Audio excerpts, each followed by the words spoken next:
Hey everybody, Mazer here, and welcome to episode 1 of the Wolf Report.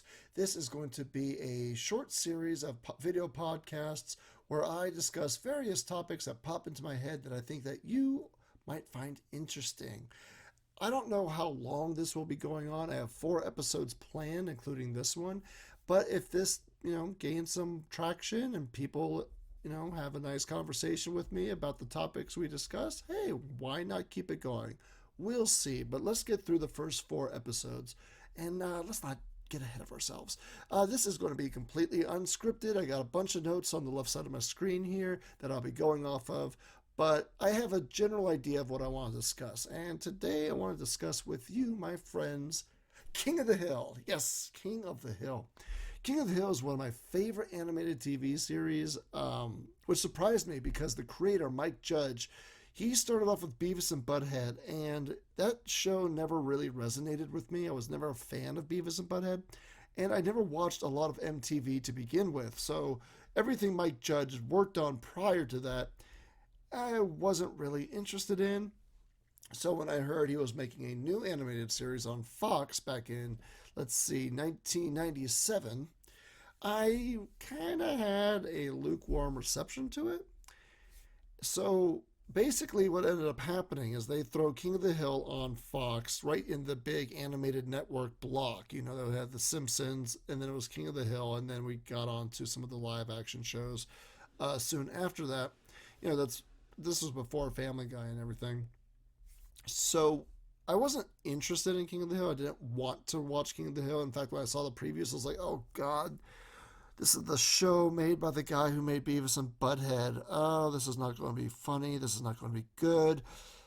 I had a very low opinion of it, and that changed almost immediately.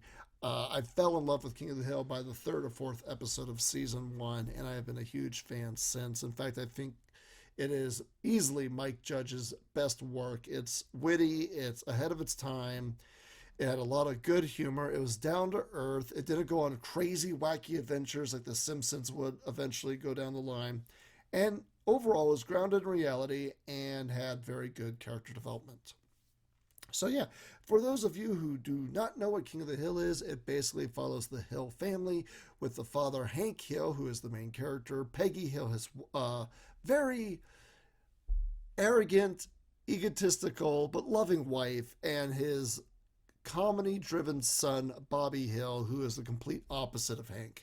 Hank is very serious, he's very uptight, he's very like a 1950s aesthetic on how the world should be in terms of, work, then family, America, you know, he believes that as long as he believes in the American dream. Let's just put it like that. He believes in the American dream. If you put in a lot of hard work, you'll succeed in anything you want to do. And it's a very old school mentality. Whereas Bobby is very modern. He's into hip hop, he's into heavy metal. He is very lazy, as opposed to his father, who is a quarterback for the Arlen High School football team. Bobby likes a lot of comedians. He likes prop comedy, and then later on, he decides to go into more observational comedy, and he grows. He grows very well. So, but that was the biggest dynamic between in the show is Hank versus Bobby. In fact, the catchline is that boy ain't right. Then you have Hank's 3 best friends. You have Dale Gribble, who is personally my favorite character, who is this conspiracy nut who is extremely paranoid about everything around him. So much so that he has been using a fake name ever since what? They first introduced the fake name in season 1, but supposedly he's been using that fake name, Rusty Shackelford, for a lot, earlier than that. And he has this smoking hot wife named Nancy who has a long affair with the local masseuse, a Native American named John Redcorn. And their affair produced Joseph, who is a very dark-skinned young man who Dale swears is his son, and that he believes that the reason Joseph is dark-skinned is because Nancy has a Jamaican relative. As you can tell, Dale is very naive. He's very sweet, but he's very naive. Then you have Boomhauer, who you find out in the last season, his name is Jeff Boomhauer, who is he's the ladies' man. He's handsome. He's takes good care of his body. He is surprisingly has a lot of money, which they don't really go into. They hint about it in one of the earlier seasons, something about a lawsuit or a disability claim, and you never see him work, and you find out what his job is at the end of the series. Texas Ranger, or at least former Texas Ranger. And then finally, you have the loser, who is Bill Dauterive, and he is the topic of today's discussion. Bill Dauterive, he is a natural born loser. It's just, he's had a very difficult life until high school. Everything turned around for him in high school. We'll get to that in a second. But Bill he's a balding, overweight, just this terrible person mentally. Like, he is destroyed mentally. He suffers with horrible depression. He has let himself go physically, and he is just this lump. That's the best way to describe Bill. And he does have a good heart, and sometimes he has good intentions, but he is never happy in life, and that's mostly self-inflicted, unfortunately. He's one of these people who doesn't know how to be happy, so when he starts being happy, he self-sabotages himself to get himself back to the status quo where he is single and miserable and yada, yada, yada. But we're not discussing Bill's depression, and we're not going to discuss Bill's mental health. No, today we're going to discuss something which might be controversial to other King of the Hill fans, and that is Bill's friendship to Hank. You see, I was on Reddit the other day, and we got into a big discussion about King of the Hill on the King of the Hill Reddit. We were discussing the episode Blood and Sauce, where Bill wants to leave a legacy in his name. So he tries to sell his family's barbecue sauce recipe, and his cousin, Gilbert, doesn't want him to. And somebody brought up the point that, what if Bill actually sold the sauce and became successful? And another person commented that if Bill sold the sauce, he would actually abandon everybody that he grew up with. And this got me thinking. I read this and I responded in kind, and then I was thinking deeper into this. I was like, you're right.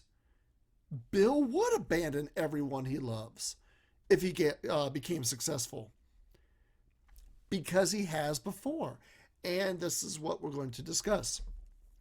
So to understand Bill, we do have to touch in a little bit more of his backstory.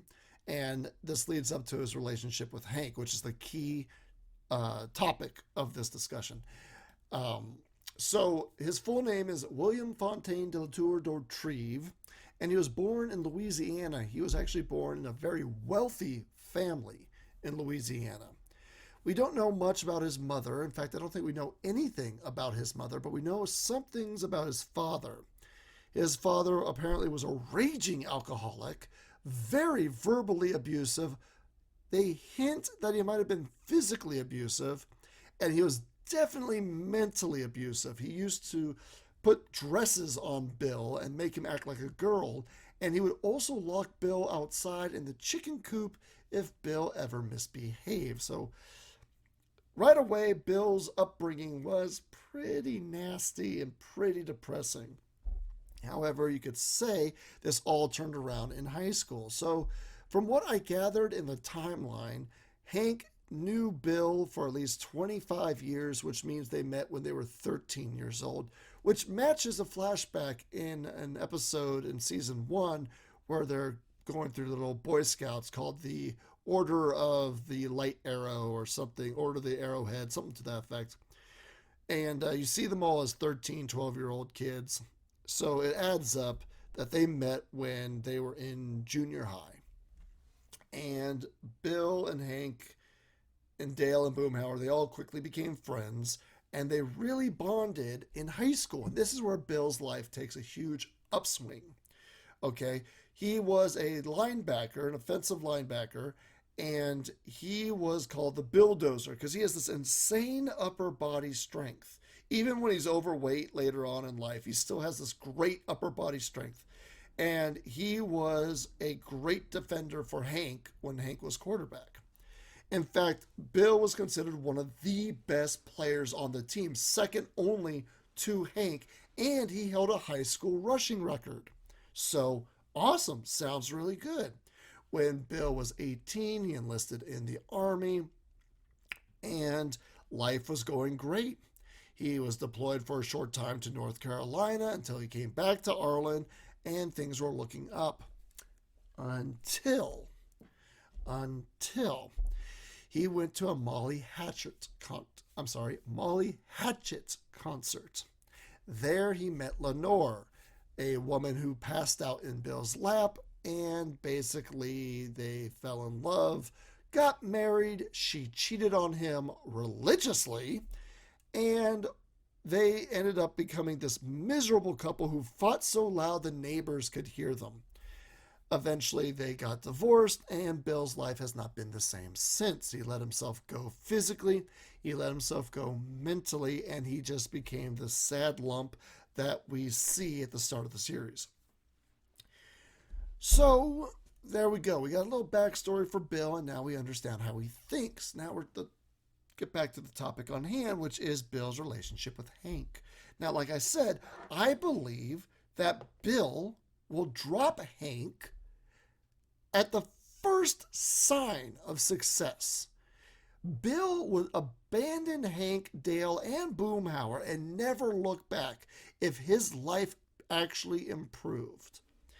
And I will explain this through several different examples that happen throughout the series. Okay, so we're going to go to the earliest episode right here, which will be the Escape from Party Island episode. This is season 3, episode 17.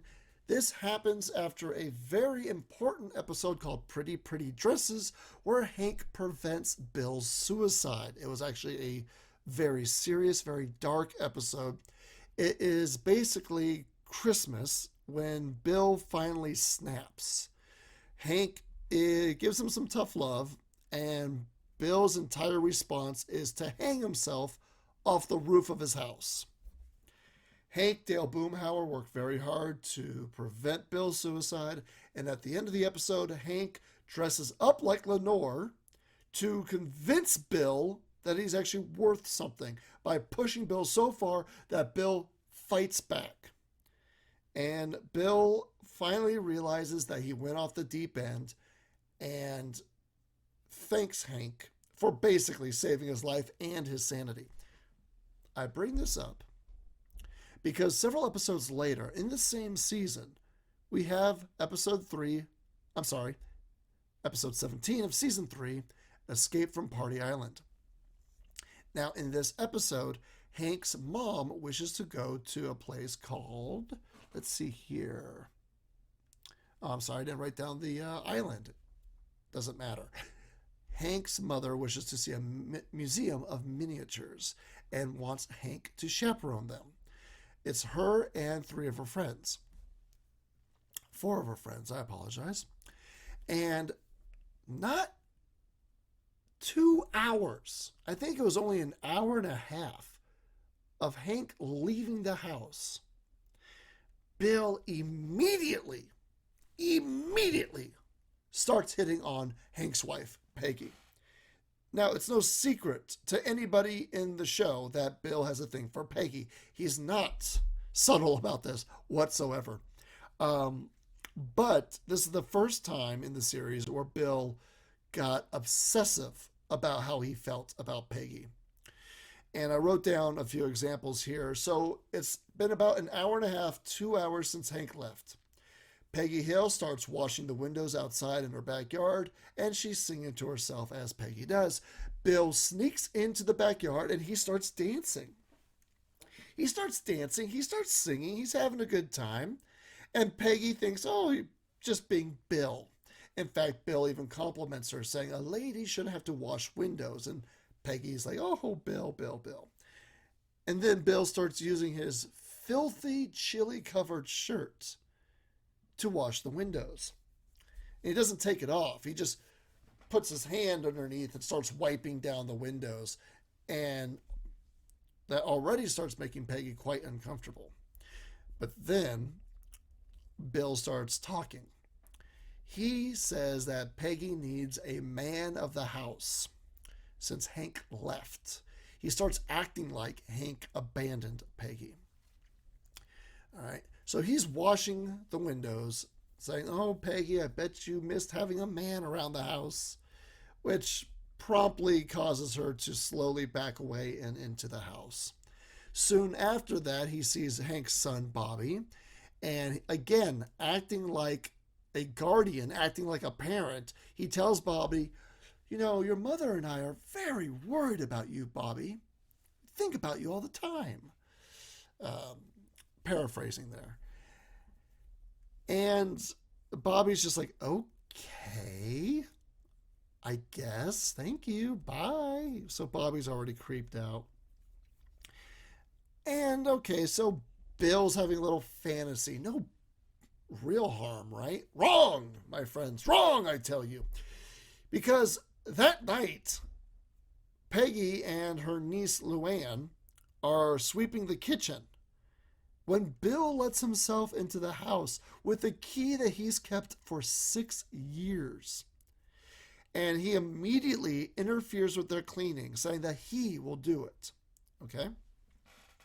He picks up the trash, leaves the house, and brings it into his own house. For what reason, we don't know, but he keeps Peggy's trash.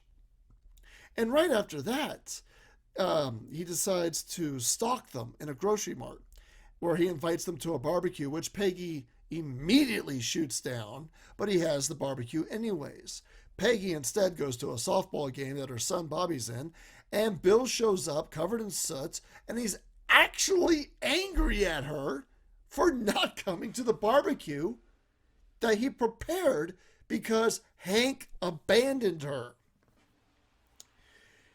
He goes on this tirade ordering the coach to let Bobby play, to put Bobby in the game, because Bobby is his responsibility. Then he puts his arm around Peggy, starts patting her on the shoulder, saying, "Oh, don't worry, Peggy, I'm not angry at you." To which she promptly elbows him in the chest, knocking him off the bleachers and busting up his arm, which she has zero sympathy for doing. And Hank, at the end of the episode, found out about all this, and he has zero sympathy as the episode ends with Hank chucking beer cans at Bill's busted arm, to which Bill says, "I apologize, it will never happen again." So right away, we're showing how Bill has very little respect for Hank. He has little respect for Hank, he has little respect for Peggy, and he has a lot less respect for their marriage. Okay? Again, this is after Pretty Dresses, after Hank stopped Bill from killing himself. Just want to point that out. So that was our biggest discussion. That was like the biggest sign of disrespect from the earlier seasons. Let's move towards the more recent seasons, shall we? Okay. So let's see here. In season 8, episode 15, Après Hank de le Deluge. This is an episode where the town of Arlen is forced to go take shelter in the high school gym. I'm sorry, the junior high gym, because of severe flooding. Hank gets mixed up in a different scenario, which causes him to be late to getting to the shelter. He was assigned shelter leader. Bill, being in uniform, everyone assumes he's shelter leader. And Bill immediately perks up. He's like, "Oh, wow, I have responsibilities. People want to hear my opinion." And that's fine. That's fine, Bill. That's perfectly natural to feel, wanted, and you want to feel important and your opinion counts. So good for you, Bill. Oh, wait, look, Hank shows up. Hank shows up and notices that Bill started wasting the food and drinks. He did not ration anything, and he's letting everybody do what they want. He's wasting the satellite phone's batteries. He's wasting the radio's batteries, and he's not keeping in touch with the shelter base, the emergency system that keeps everybody informed. So Hank, and I will say that Hank was in the wrong in how he did this, but Hank still tried to regain control of the shelter so they didn't starve, so they didn't lose, hydration, and so chaos wouldn't erupt. And what Bill does is immediately has Hank arrested by Con Supernusifone, one of their neighbors, and thrown in a makeshift cage down in the gym supply closet. So he imprisoned Hank, if you can believe that. So not only did he imprison Hank at the first sign of his authority being questioned, he also told everyone there that Hank was the Arlen Flooder, that he destroyed all these homes and shopping malls, which, true, Hank did, but nobody would listen to the reason why. If you want to know, you watch the episode. But he turns everybody in the neighborhood against Hank, just because Hank questioned Bill's authority, which is the first sign of Bill using power to put Hank down. Okay. But then we're going to get into season 11, episode 11. This is actually one of my favorite episodes. It is called, let's see here,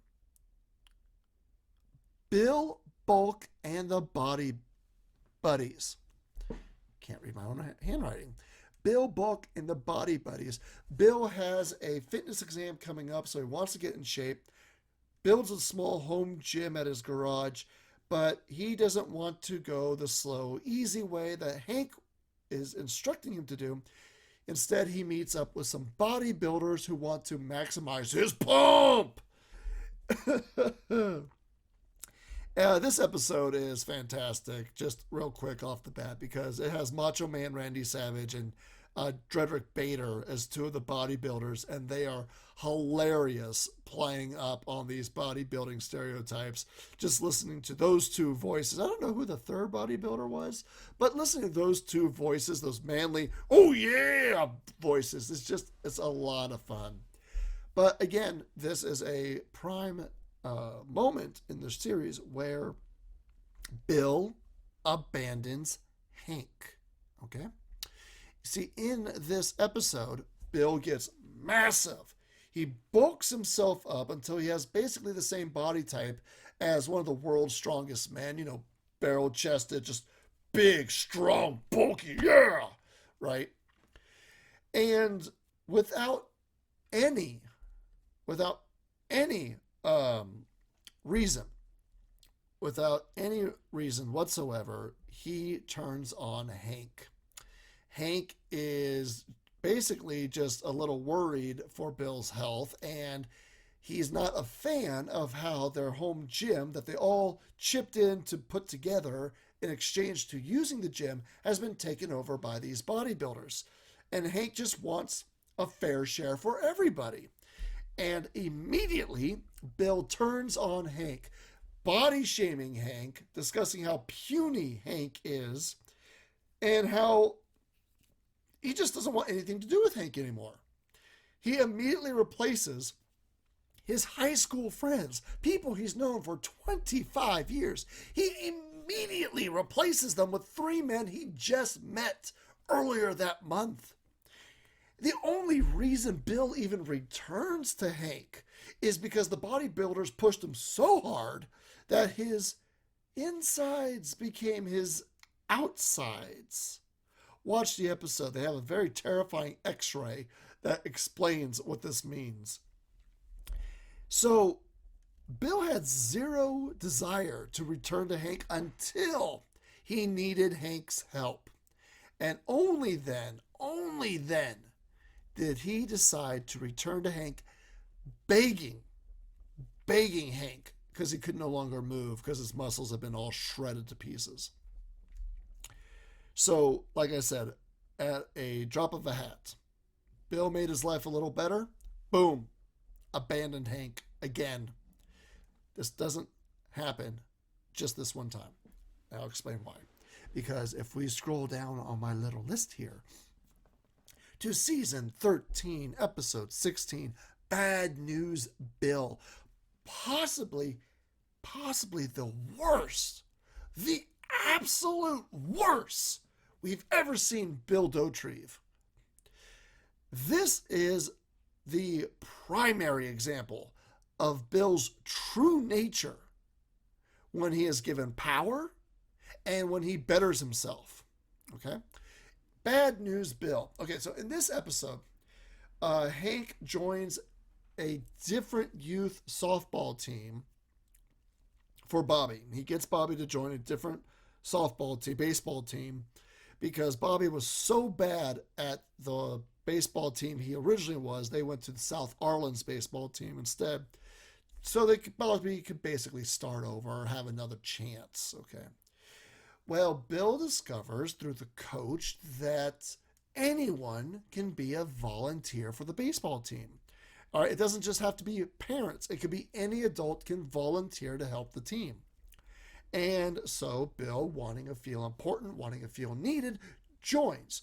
And he climbs through the ranks insanely fast. Like, he shows dedication, he shows support, and he ends up getting all the way up to the board where he's involved in meetings about disciplinary actions, okay? Well, the moment he gets power, what does he do, my friends? Yes, you guessed right. He turns on Hank. He turns on Hank. He starts putting Hank down right away because Hank wants to watch Bobby play the game. And Bill immediately spits in Hank's face saying, "Last I heard, you wanted Bobby off the team." So, to allow Hank on the field, because the coach doesn't want Hank anywhere near the team because of Hank's negativity, rightfully so if you watch how Bobby plays, Bill basically forces Hank to work as a volunteer in the snack shop. All right. While in the snack shop, Bill starts criticizing how Hank does everything, from how he sets up sodas, how he handles burgers, basically just telling Hank he is completely incompetent. And he basically, I'm trying to remember the quote. I didn't write this specific quote down, but he tells Hank, "You better start getting on the snacks if you ever want to get on that field to watch your son play." So he's putting Hank in his place. And then Hank, eventually does get back on the field through lying, and he accidentally injures a kid by smacking the kid in the helmet when there was a play at home base. And they are on a disciplinary hearing for Hank on what should be done for how he lied to get on the field. And who is the number one person against Hank? Against, not for, my friends, against Hank. Bill Dauterive. Bill Dauterive immediately takes a microphone and just starts slamming down Hank, just putting Hank down, saying how he stole that child's innocence. Okay? And Bill was one of the first people to even volunteer the vote that Hank should be permanently banned. Permanently banned, my friends, from watching his son play baseball very well, mind you. In fact, the best Bobby has ever played. And Hank is now being denied it by who again? Oh, yes, just the guy who Hank prevented from killing himself, his friend for 25 years, Bill Dauterive. So like I said, the moment Bill gets power, boom, drops Hank, drops him like a hot plate. I don't have an analogy, but yes, he just immediately turns on Hank. Now, you might be thinking to yourself, well, Mazer, this could only be happening at the baseball field, right? This could possibly be keeping up at home. Well, I hate to tell you this, but after Hank gets banned, there's some tension in the alley. So Bill's over here, Hank's over here. You got Dale and Boomhauer, and Dale is being a little smart-assy, talking about how much he loves the tension. And Boomhauer straight up tells Hank that Bill did him wrong. So Boomhauer is 100% on Hank's side. To which Bill, in his infinite wisdom, in his large, kind, and caring heart, says, "You should be lucky that I let you see Bobby at all." Literally threatening Hank to Hank's face. That if it was in his power, he would take Bobby away from Hank. All because Hank was pessimistic about how Bobby plays baseball. God dang it. God dang it. So, yes, this is the kind of person we're dealing with, okay?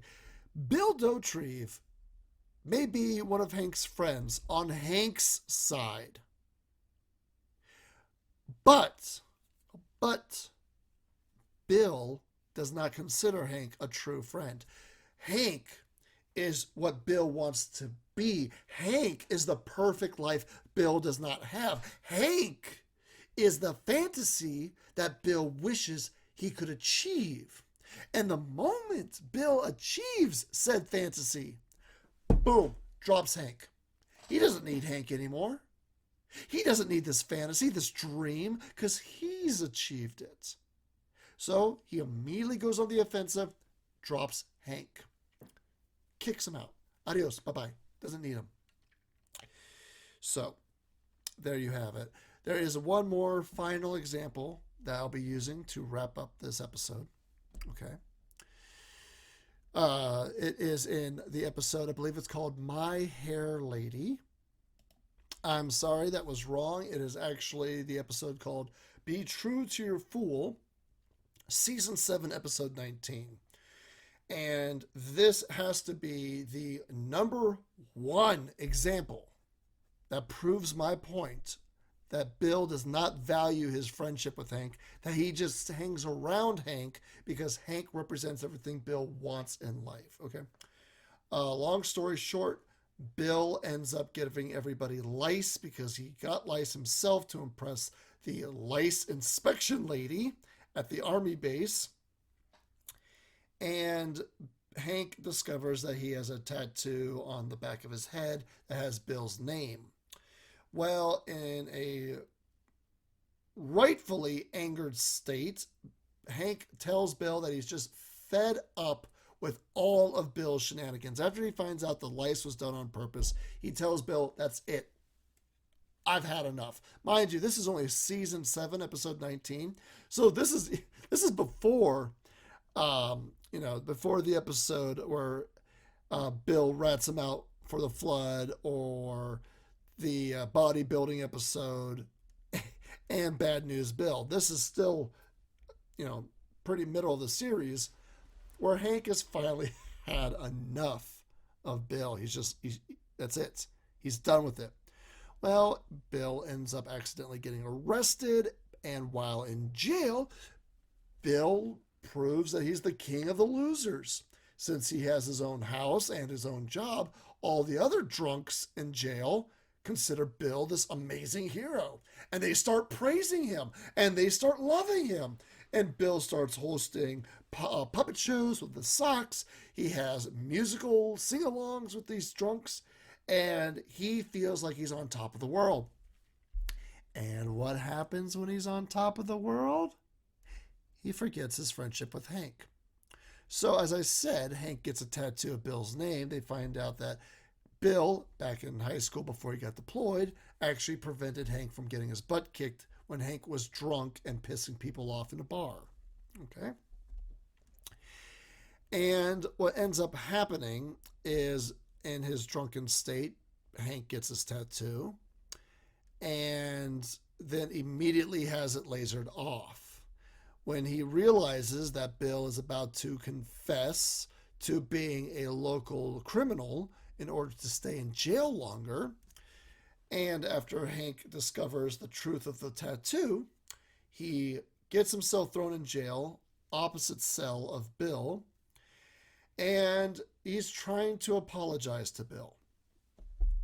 To which Bill says that, "You are not my friend." All right, he says, "You are not my friend." Bill immediately goes, "You are not my friend." To which Hank says the following. I wrote this down word for word, so here we go. Hank goes, I have been your friend for 25 years. Who kept you from buying the houseboat? Who kept you from killing yourself after Lenore left you? Who listens to you for hours when you've had a nightmare? And I'm happy to do it because we are friends. Okay? And Bill even smiles. He's like, aw, Hank.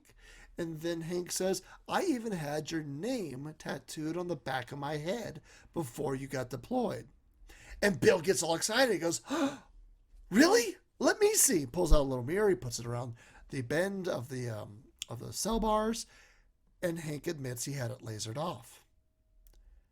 All that stuff Hank just said about the nightmares, Lenore, preventing Bill from killing himself, out the window. Out the window. Bill gets pissed off. All right, right away, just enraged. And he yells out to the guards that he's ready to confess to all the crimes, to throw his life away. He'd rather throw his life away because Hank lasered off his name from the back of his own head. He wanted to go to jail. And this wasn't some petty crime. He was going to go to jail for several years, up to 2 decades, if I remember correctly. He'd rather be friends with felons, criminals, trying to pretend he's something he's not, than be Hank's friend because Hank removed a tattoo that he drunkenly got, doesn't even remember getting. And you know how Bill gets his friendship rekindled? Hank has to get a jail tattoo right then and there by his cellmate with a needle and ink from a ballpoint pen. Okay? It doesn't matter that Hank saved Bill's life. It doesn't matter that Hank spent all night with Bill during nightmares. It doesn't matter. Nothing matters. That tattoo is all that matters to Bill. And Bill would rather go to jail for several years for crimes he did not commit with real felons. Unless Hank gets a new tattoo on his head. That's their friendship, summed up right there. Hank considers Bill one of his best friends, one of his closest friends. Hank has put his job on the line, relationships on the line, friendships on the line for Bill. Hank gave up cowboy tickets for Bill. And Bill is willing to throw all that away because Hank got a tattoo removed? Bill is willing to throw all that away just because he got in shape. Bill is willing to throw all that away just because he ended up high on the totem pole in a youth baseball team. Think about that. Bill is not Hank's friend. Bill does not see Hank as a friend. Bill sees Hank as a fantasy of what he wants to achieve in his life. And if he ever did achieve that, he would throw Hank away in a heartbeat. And I think all the others know this. That's why even though they showed Dale being very close to Bill on a few episodes, Dale is also very quick to turn on Bill. Because Dale knows. Boomhauer doesn't really like Bill. Not really. They rarely interact. I think they only have 1 or 2 very wholesome moments together, and that's when Bill pulls Boomhauer out of a depression. Great episode, by the way. But yeah, there you have it. There's our little episode 1 discussion. Is Bill Dauterive really Hank's friend? Does Bill see Hank as a friend? In my opinion, my friends, the answer is no. So there you have it. Well, that wraps up the first episode of the Wolf Report. I know, exciting, right? I actually got through this. I was a little nervous at first, which is funny because I live stream a lot. I'm always good at talking, but writing notes and sticking to notes, and I don't know, it's weird, it's different, it's new. Whee! Okay, cool. So, the next episode we'll be discussing King of the Hill again. Actually, that is really what these first 4 episodes will be about. It's all King of the Hill. And we're going to talk about one of my favorite characters who I believe is really misunderstood by the fandom. I believe a lot of people give this character grief when they shouldn't be given as much grief as is thrust upon them.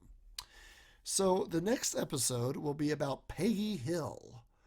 Should Peggy Hill get all the hate that she deserves? Is her arrogance a character flaw or a symptom of something else? We'll discuss that in the next episode of the Wolf Report. Please keep an eye on the little community stories tab to get the dates. We don't have a set schedule right now, mostly because work life is a little bit chaotic still because of the holidays. But keep an eye out, and once we get the next episodes set up and all the notes written down, you will be seeing an update. So I hope you enjoyed. Please leave comments of what you thought about this episode. Tell me, who is your favorite King of the Hill character? Tell me your favorite Bill Dauterive moment, the funniest, the saddest, the most emotional. And do you believe Bill is actually somebody who considers Hank a friend? Let me know in the comments. Despite what they say, I do read them all, even though they tell you not to. I know, risky, right? I am Mazer. Thank you for joining me on today's podcast, and I will see you next time. Bye.